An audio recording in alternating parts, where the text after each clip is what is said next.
Apocalipsis, capítulo 2.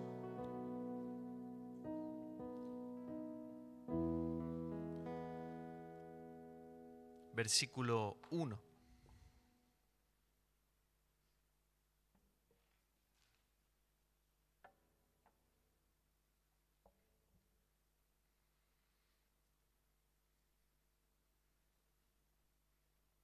Dice Apocalipsis 2:1, escribe al ángel de la iglesia en Efeso, el que tiene las 7 estrellas en su diestra, el que anda en medio de los 7 candeleros de oro, dice esto: yo conozco tus obras y tu arduo trabajo y paciencia, y que no puedes soportar a los malos, y has probado a los que se dicen ser apóstoles y no lo son, y los has hallado mentirosos, y has sufrido, y has tenido paciencia, y has trabajado arduamente por amor de mi nombre, y no has desmayado. Pero tengo contra ti que has dejado tu primer amor. Recuerda, por tanto, de dónde has caído, y arrepiéntete y haz las primeras obras. Pues si no, vendré pronto a ti y quitaré tu candelero de su lugar si no te hubieres arrepentido. Reciban sus lugares.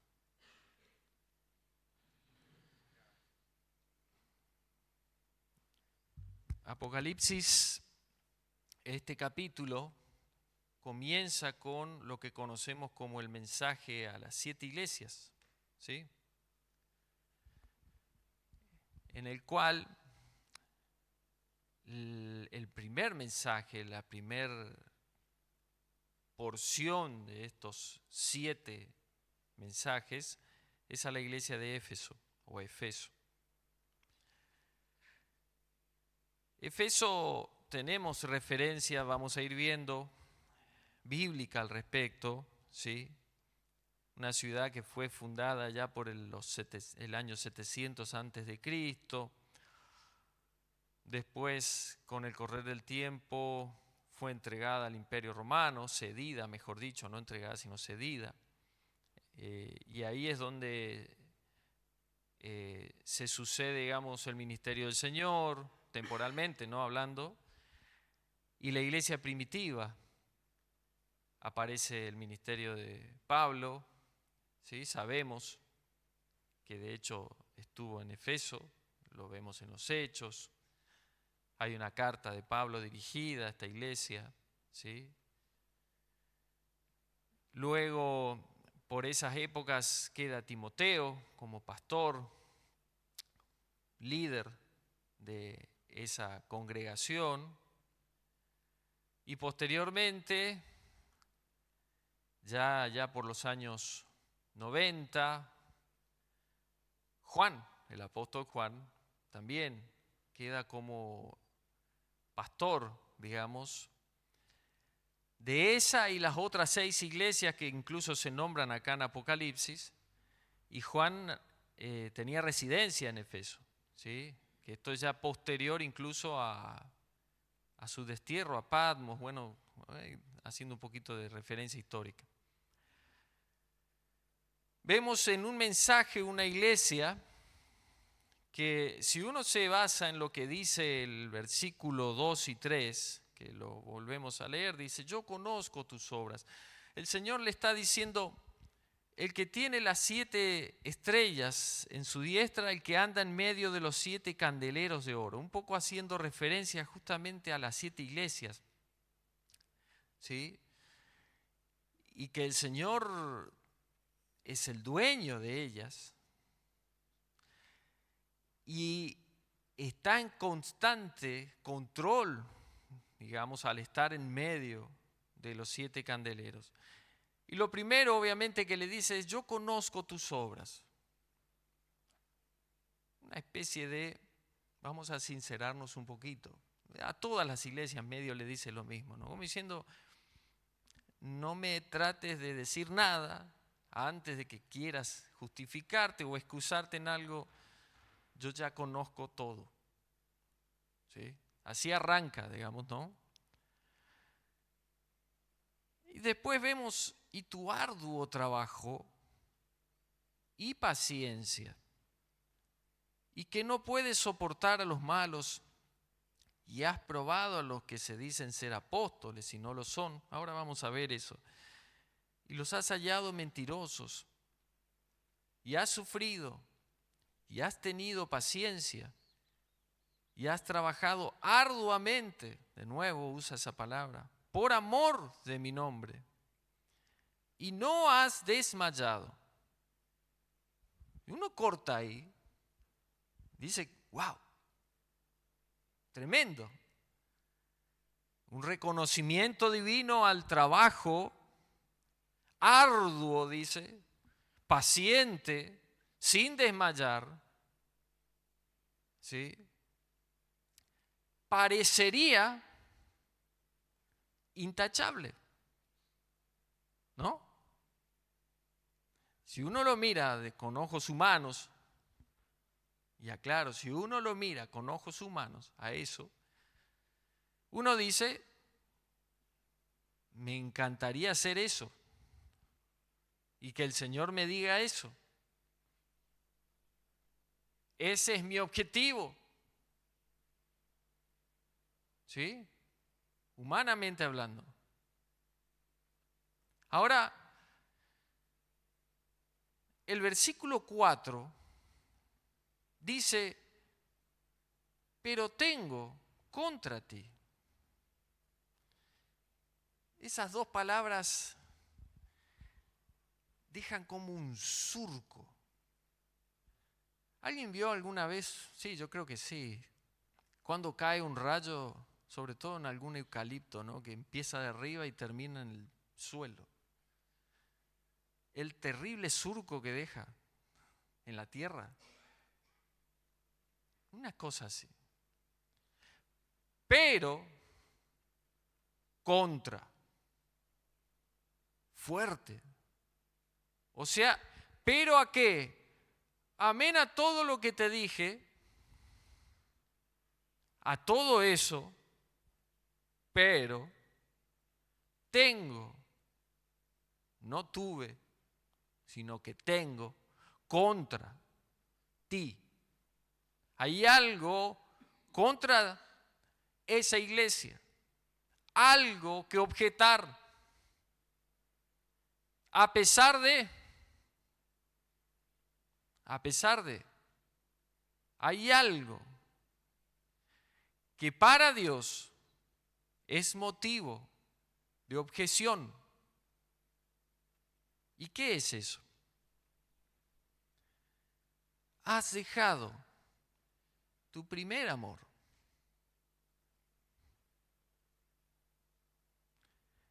Y de hecho después se pone más fuerte la cosa. Recuerda, por tanto, de dónde has caído. Y arrepiéntete y haz las primeras obras. Pues si no, vendré pronto a ti y quitaré tu candelero de su lugar. De hecho, si miramos la historia, allá por el 260 después de Cristo, Efeso como ciudad fue invadida por los árabes y barrieron con la ciudad, barrieron con todo.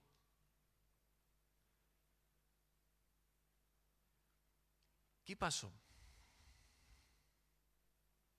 ¿Cómo puede una iglesia cuya gente, sus personas que pertenecen a esa iglesia, que tengan arduo trabajo, paciencia, que demuestre quiénes son verdaderos y no, ¿sí? Que sufre, que trabaja arduamente por amor del nombre del Señor y nos desmaya en todo eso? ¿Cómo puede ser que esté a riesgo, como dice el versículo 5, quitaré tu candelero de su lugar? Si miramos el primer versículo cuando dice el Señor que anda en medio de los 7 candeleros de oro, es como diciendo, estás corriendo el riesgo de que seas eliminada. Bien, nosotros tenemos referencias bíblicas al respecto. Hemos mencionado al apóstol Pablo, ¿sí? Y al apóstol Juan.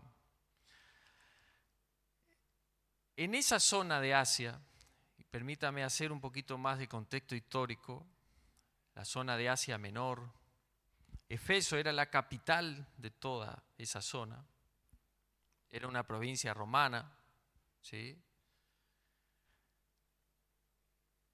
Predominaba mucho el pensamiento y la doctrina de los gnósticos. Esto lo hemos visto incluso en el seminario.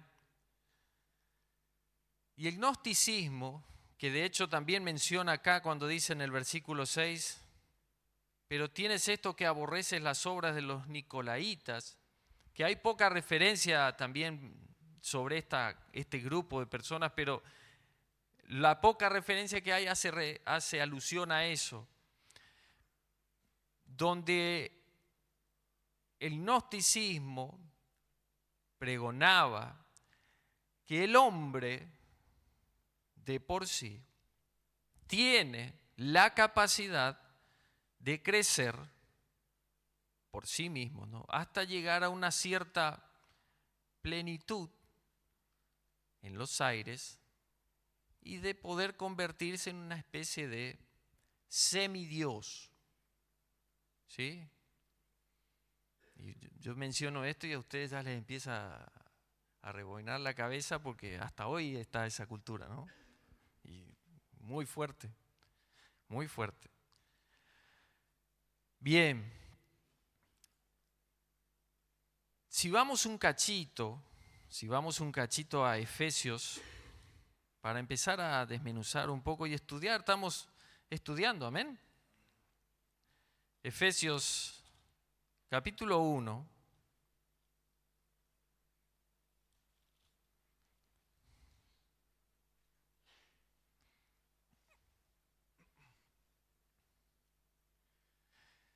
Pablo dice,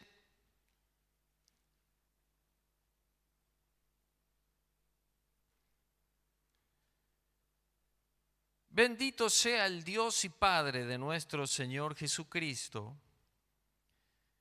Efesios 1:3, perdón. Efesios 1:3. Bendito sea el Dios y Padre de nuestro Señor Jesucristo, que nos bendijo con toda bendición espiritual en los lugares celestiales en Cristo. Fíjese, y esto me gusta mucho hacer notar siempre la picardía de Pablo para escribir, porque ya para esta época, Efesios se escribió entre los años 60, 62, Pablo estaba preso en Roma, sí, como preso a Roma, su primer viaje como preso. Y menciona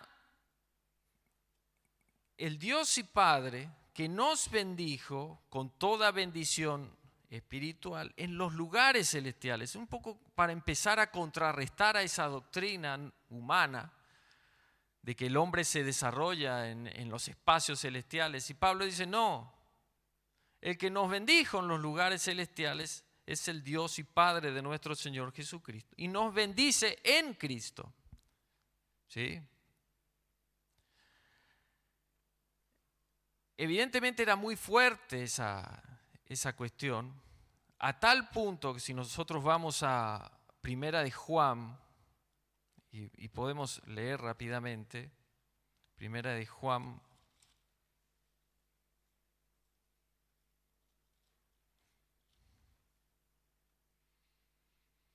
capítulo 2, versículo 18,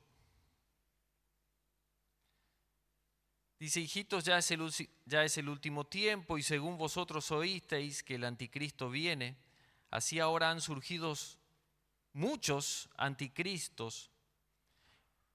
Por esto conocemos que es el último tiempo. salieron de nosotros, pero no eran de nosotros, porque si hubiesen sido de nosotros, habrían permanecido con nosotros. Pero salieron para que se manifestase que no todos son de nosotros. Esta carta ya fue escrita en el año 90, o sea, unos 30 años después de que Pablo escribió la carta a los Efesios.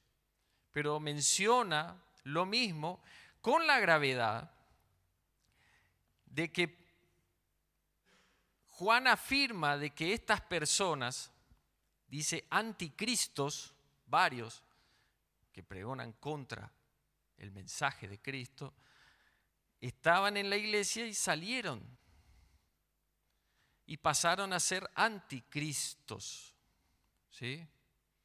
Bueno, un poco ahí, si tomamos referencia, cobra significado la frase que veímos en Apocalipsis donde dice: has probado a los que dicen ser apóstoles y no lo son, y los has hallado mentirosos.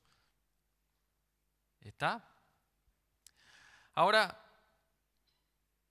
seguimos un poquito. Efesios capítulo 3, como para entender y empezar a tratar de comprender qué significa eso de has dejado tu primer amor. En ese pasaje de Apocalipsis, ese término primer amor, en el griego es ágape. Ya hemos escuchado mucho, ¿sí? El griego tiene distintas formas de clasificar al amor, que nosotros a veces lo encerramos en una sola palabra. Entonces el griego toma, por ejemplo, el amor filial, que es el del parentesco, el de la madre hacia un hijo, el padre hacia un hijo. El amor fraternal, que es de las relaciones entre hermanos, ¿sí? El amor eros, que es el que se da en el sentimiento físico en el matrimonio, ¿sí? Hablo de la parte sexual, ¿sí? Pero el amor ágape está por sobre todo eso, que es el amor de Dios. Amén. Entonces el Señor le está diciendo: has dejado tu primer ágape. Efesios 3:14. Pablo está un poco defendiendo su ministerio ante los efesios, explicando. Y en el versículo 14 dice: por esta causa, o sea, por todo lo que viene diciendo acerca de su ministerio, dice: doblo mis rodillas ante el Padre de nuestro Señor Jesucristo, de quien toma nombre toda familia en los cielos y en la tierra, para que os dé, conforme a las riquezas de su gloria, el ser fortalecidos con poder en el hombre interior por su espíritu, con mayúsculas, ¿sí? Para que habite Cristo por la fe, subraye eso, por la fe, en vuestros corazones, a fin de que, arraigados y cimentados, ¿en qué? En amor, ágape, ¿sí? Seáis plenamente capaces de comprender con todos los santos, o sea, con toda la iglesia, cuál sea la anchura,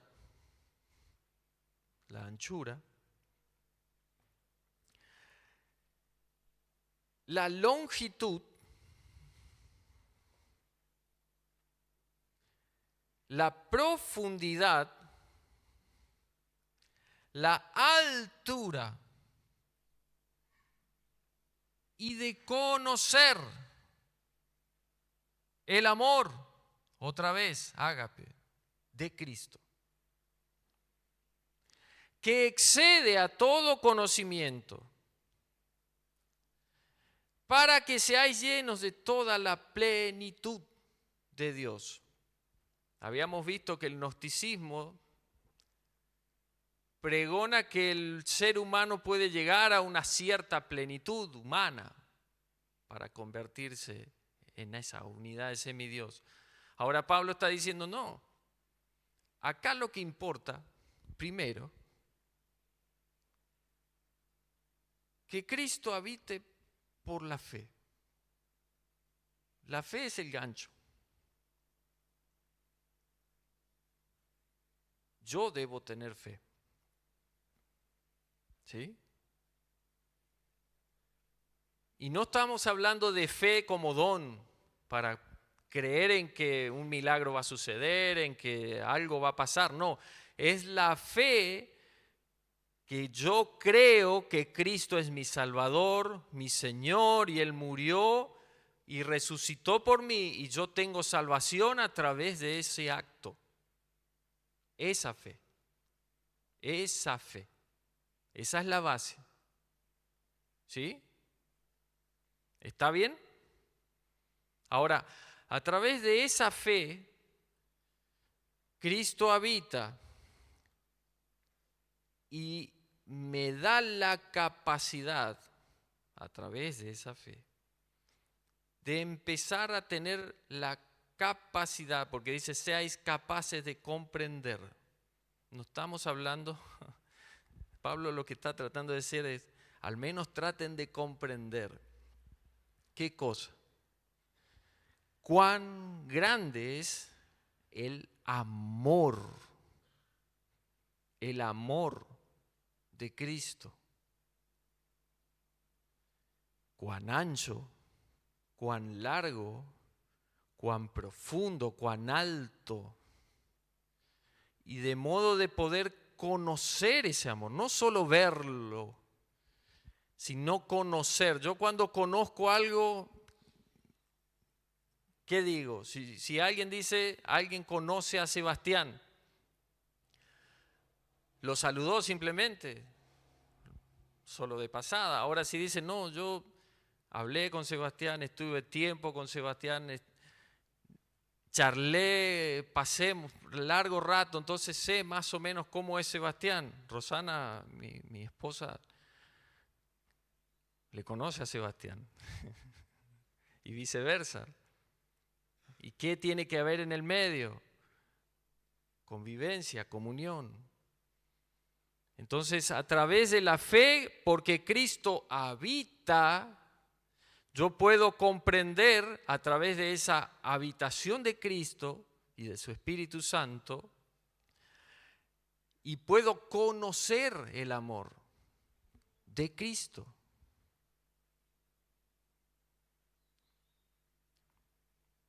¿Está bien?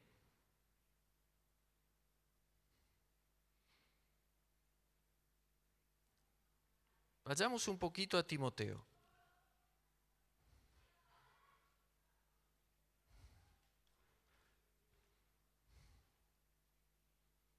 Primera de Timoteo capítulo 6.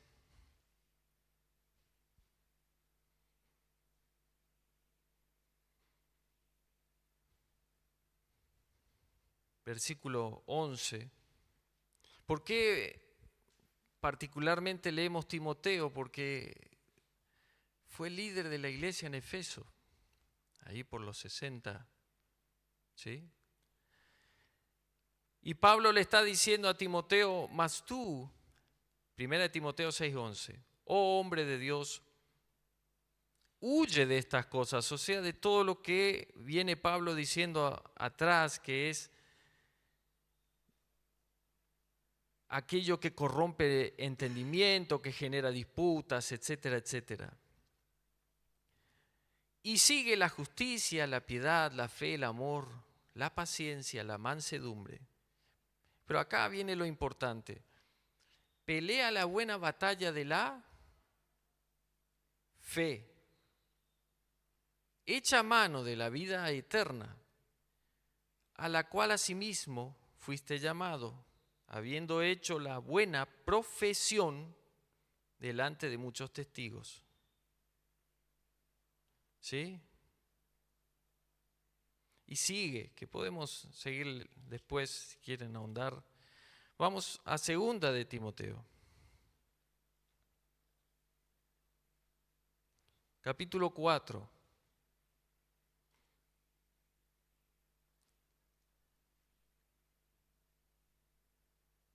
Versículo 1. Te encarezco delante de Dios y del Señor Jesucristo, que juzgará a los vivos y a los muertos. Te encarezco, una especie de, vamos a hacer un acta entre nosotros, un acta documento, pero como con el Señor Jesucristo como testigo. ¿Qué le encarece?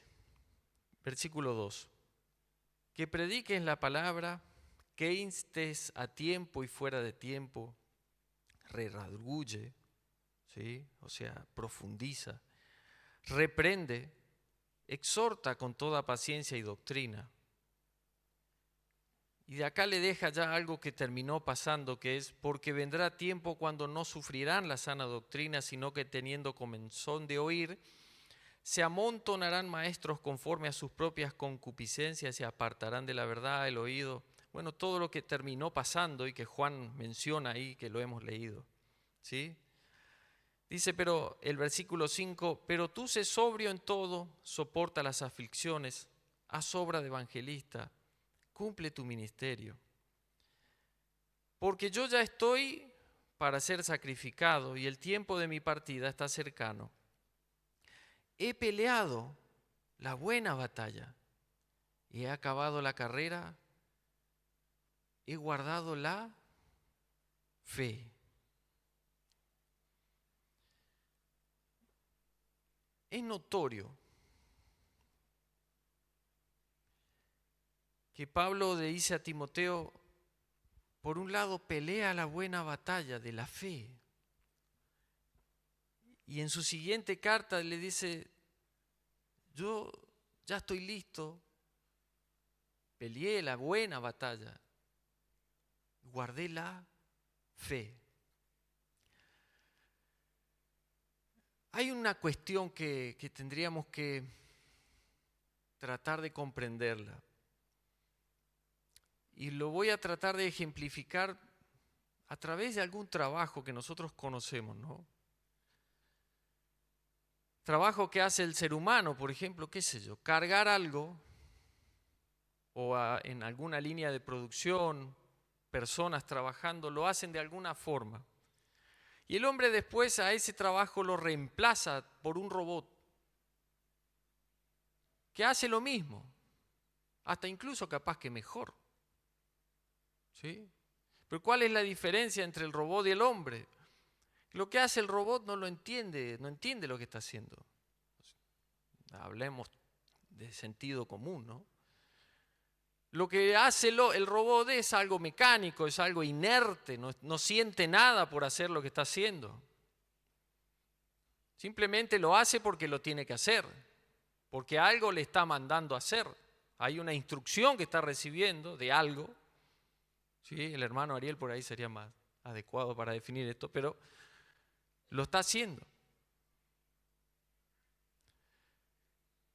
Y nosotros, a veces, por olvidarnos de la batalla de la fe, de pelearla a esa buena batalla de la fe, seguimos nuestra vida cristiana como si fuésemos ese robot, inertes, sin saber lo que estamos haciendo ya. Actuamos porque algo nos manda y quizás estamos haciendo un trabajo arduo, quizás estamos metiéndole mucho esfuerzo, pero totalmente mecánico.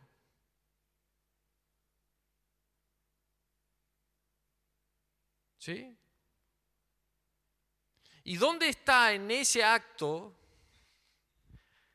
el hecho de tener la habitación del Espíritu Santo en mi corazón y de estar comprendiendo el amor de Cristo?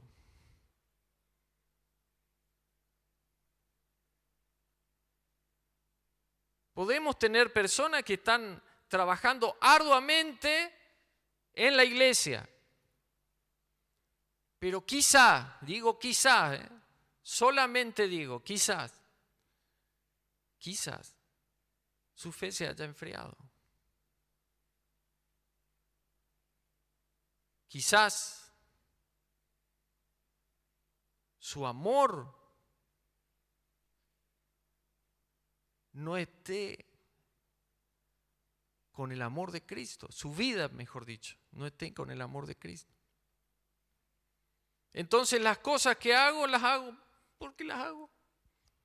Porque llegó el miércoles y tengo que ir al culto de oración, porque llegó el viernes y tengo que ir al ensayo para coro, porque tengo que ensayar para el grupo de alabanza, porque tengo que ir al culto de jóvenes, porque tengo que ir con los hermanos aborígenes, y actividad, llega un momento que es humano todo, mecánico, frío, sin esencia.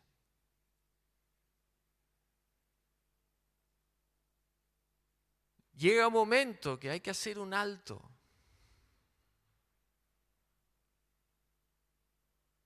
Y preguntarse, ¿qué estoy haciendo? ¿Qué estoy haciendo?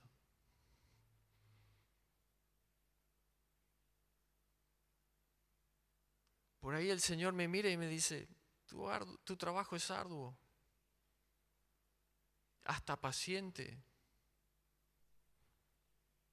Pero todo eso que estás haciendo no lo haces por amor.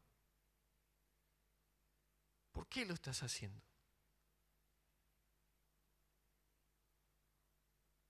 Me miro adentro y empiezo a decir, ¿por qué estoy haciendo esto? Y si la respuesta interna mía es, no sé, ahí es donde se prende la luz. Porque el Señor, en sus filas, quiere que sus hijos estén plenamente llenos, como hemos leído, de ese amor. ¿Por qué? Porque es la única forma de contagiar la vida de Cristo a los demás. Si miramos ahí en Juan cuando dice, de su interior correrán ríos de agua viva, tiene que ver con eso, es el amor de Cristo el que transmite la vida a través de mí, a los demás. Y si yo estoy haciendo en forma mecánica las cosas, sin ese amor de Cristo, no estoy transmitiendo nada, soy algo inerte.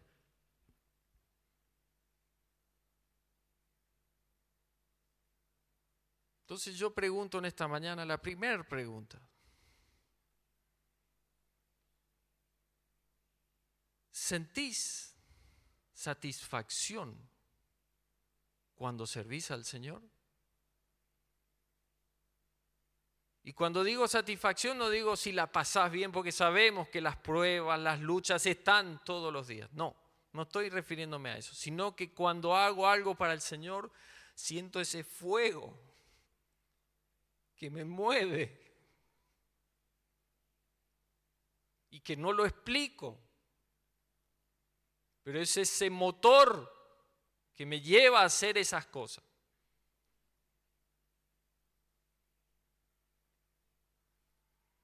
Si no sucede eso, ahí es donde tenemos que entrar a mirar. Y por eso dice en Apocalipsis, recuerda dónde has caído, dónde fue que empecé a ser así.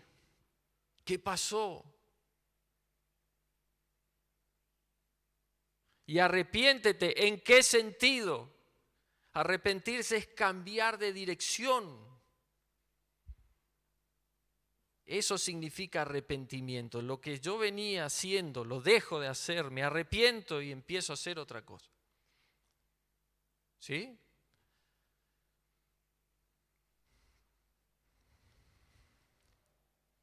Segundo aspecto. Y ahora vamos a Primera de Juan.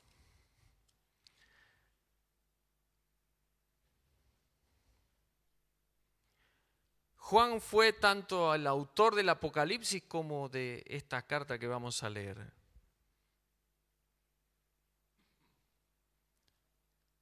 se estima que Primera de Juan fue escrita entre el 85 y el 95 después de Cristo. Y también se estima que Apocalipsis se escribió entre el 95 y el 96. Son todos términos relativos, ¿no? Pero a lo que quiero decir es que Primera de Juan probablemente fue escrita primero que Apocalipsis. Primera de Juan. Y vamos a ir tomando versículos. Dice el capítulo 1, versículo 5.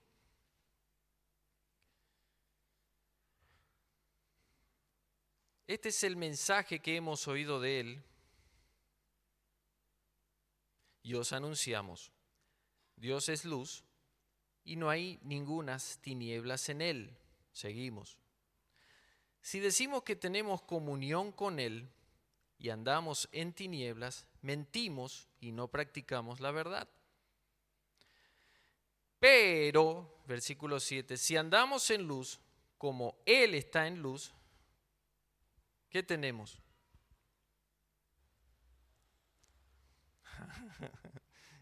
Cambió el concepto. A ver, si yo digo que tengo comunión con Dios, entonces tengo que andar en luz. Pero para el que me ve a mí,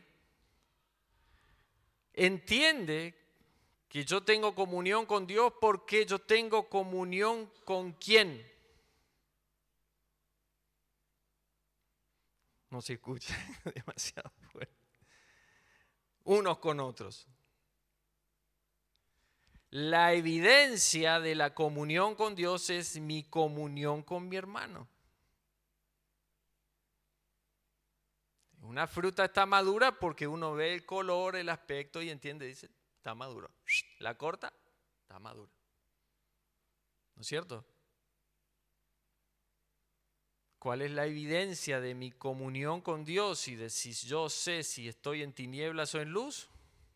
Mi comunión unos con otros. Nuestra comunión. Y no solo eso, sino que dice, y la sangre de Jesucristo, su Hijo, nos limpia de todo pecado.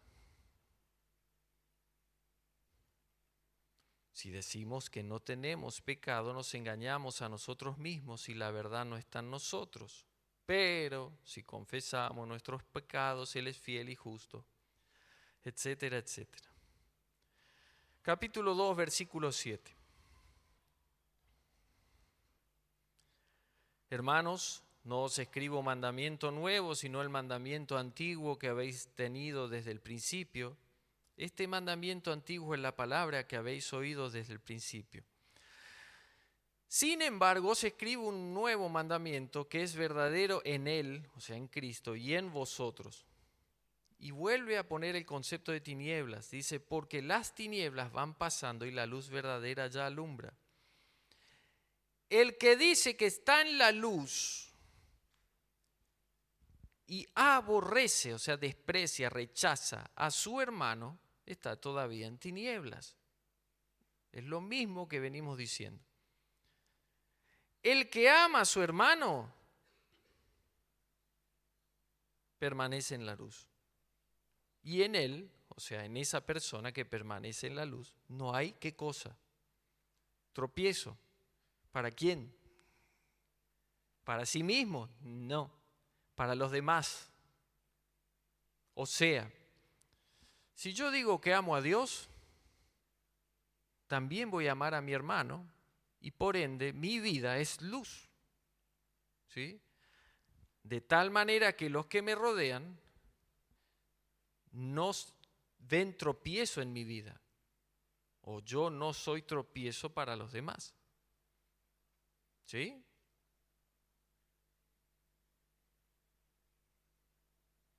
Pero el que aborrece a su hermano está en tinieblas y anda en tinieblas y no sabe a dónde va, porque las tinieblas le han cegado los ojos. Estamos hablando de alguien que simplemente aborrece a su hermano, desprecia, rechaza. ¿Sí? Capítulo 3, versículo 1.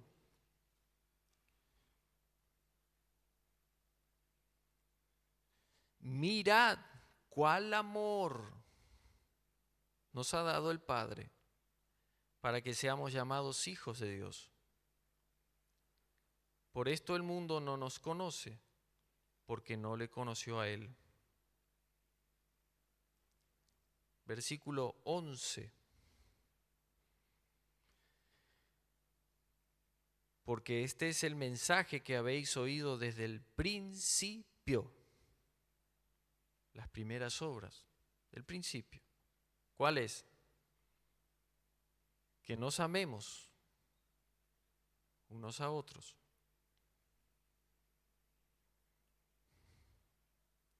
Versículo 14. Nosotros sabemos que hemos pasado de muerte a vida en que amamos a los hermanos. El que no ama a su hermano permanece en la muerte. Todo aquel que aborrece a su hermano es homicida. Y sabéis que ningún homicida tiene vida eterna permanente en él. En esto hemos conocido el amor en que Él puso su vida por nosotros.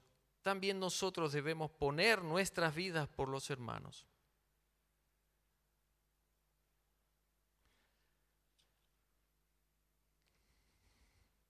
Capítulo 4, versículo 7.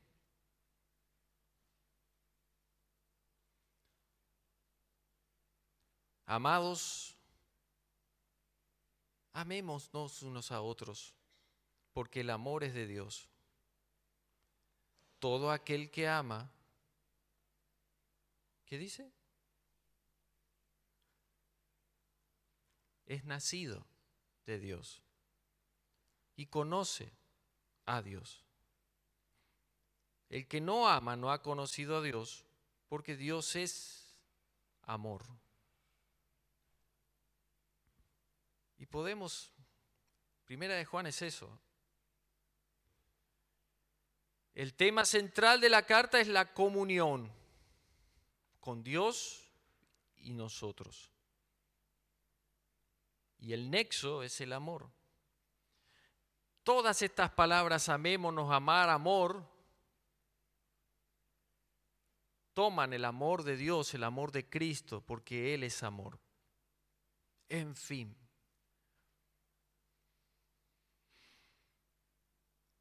Efeso era una iglesia ejemplo en conducta, doctrina, en saber distinguir a aquellos que eran apóstoles y no.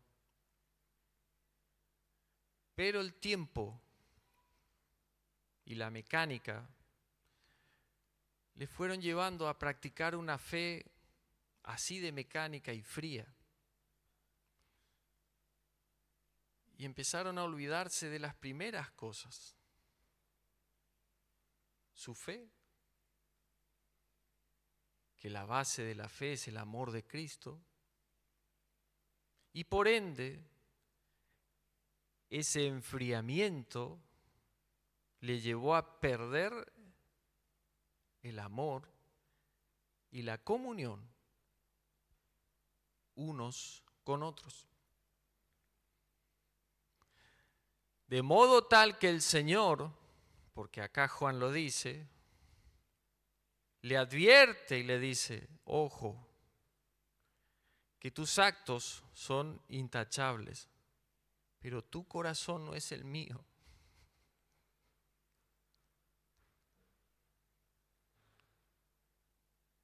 Porque Dios es amor. Iglesia, tu corazón no es el mío.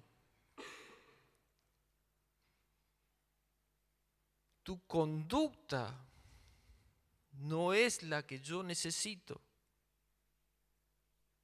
Estás olvidando ese primer amor. Te estás olvidando de que yo soy amor. Ojo, no estoy pidiendo que tergiversen las cosas y que se empiecen a tolerar cuestiones. No estoy no me malinterprete, no estoy pidiendo tolerar pecado, no. Simplemente recordar la esencia de nuestra fe y del amor de Dios, y de que eso sí o sí se tiene que notar en todos nosotros. Es un resultado. Y lo leímos en Juan.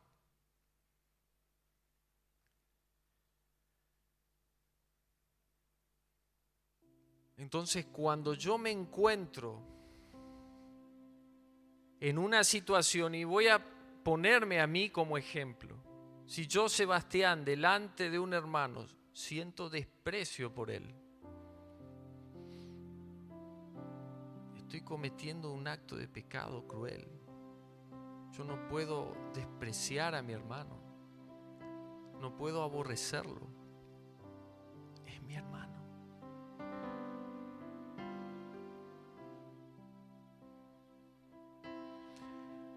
Observe al que tiene a su lado, un ratito. Algunos conviven.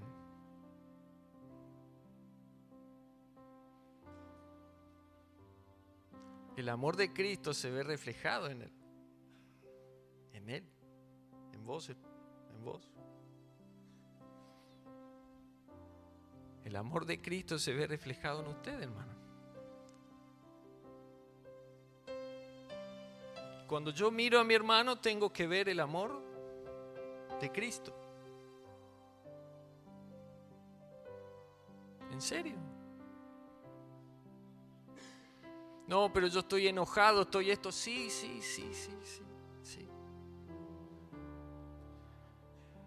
Pero el amor de Cristo excede todo conocimiento, porque es ancho, largo, profundo, alto, y sobrepasa toda mi condición humana, finita, pequeña, y se transmite. Entonces el que me ve dice, algo tiene.